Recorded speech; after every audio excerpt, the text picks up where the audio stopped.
Jesus wants to speak, so I'm going to speak with Jesus. Come, divine will, come speak in my speaking. Hello, everyone.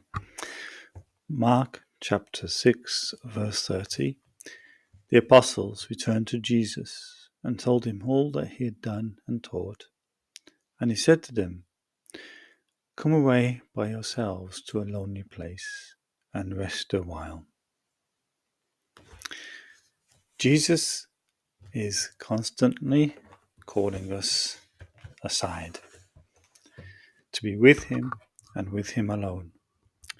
If you feel the prompting of Jesus saying to you, "Come and spend some time with me," if you feel the sense that you should be on a retreat or go away somewhere quiet, it's Jesus calling you to one side. It's your bridegroom. Men and women, respond. Stop hesitating. Respond. And here's what's going to happen.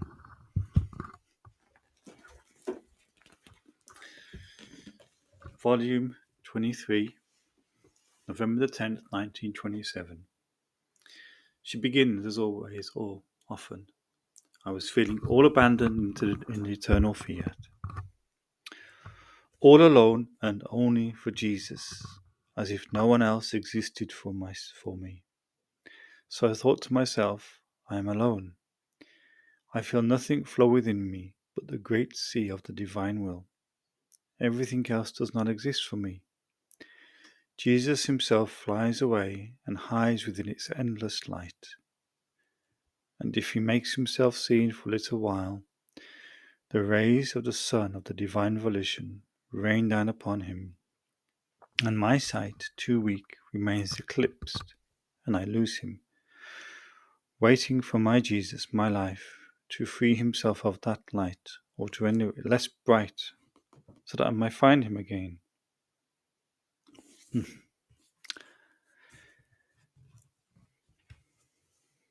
And I lament about the light that eclipses my sight and hides from me the one who is the life of my poor soul. Sorry for that pause. I actually thought I was on the wrong reading, but I'm not. I did a double take. Oh, if this light of the blessed fiat were less dazzling, I would enjoy my sweet Jesus, so the blazing light of the divine fiat. Okay, that's rising in your soul. Because many times I feel his divine touch, his refreshing breath, other times his lips that give me kiss, but in spite of this, I do not see him. And the cause of all this is the blessed light that forms the eclipse.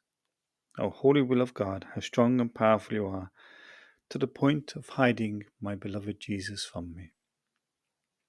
Then while I was thinking of this and other things, my highest good, Jesus, came out from within that light so dazzling. So I was able to see him, and he told me, "My daughter, you are alone with me, and I am alone with you. And because you are alone with me, I centralize all of myself within you. In fact, since you are alone with me, I can fill you completely with myself. There is not one point of view in which I do not take my place. You are transformed into myself, and as though naturally, the extraordinary grace enters into you." People of God, don't just listen to this as if Jesus is speaking only to Luisa. Jesus is speaking to you. What he wants to do with you. He wants his extraordinary graces to enter into you. He wants you to be filled completely with him. When the soul is alone with me, I am free to do whatever I want. I enjoy her, myself alone, and my love makes me do such great things with her that I reach the point of folly. And I perform so many of those loving stratagems that if they could be seen or heard by all creatures, they would say, "Only Jesus knows how to love, and can love in a way so astounding, so ingenious, and so great." Let me just pause there. I want you to think in terms of when you're with other people and how you are, when you converse with other people and what comes out from within you. and what goes into you from the conversations that you have with other people. Some people can bring out the worst in us. Some people can bring out the best in us. Some people can pour good stuff into us that bring us peace. Some people pour things into us which disturb us, cause worry, anxiety, and fear. This is when you're with people, or when you are watching television, or listening to things on YouTube, and so on. Now, when you are alone with Jesus, Jesus has the opportunity to centralize all of himself within you, to give himself to you completely, to do whatever he wants to do with you, which is he will bring peace, he will bring perfect love, he will bring the divine will, he will bring the blazing light, the glorious sun.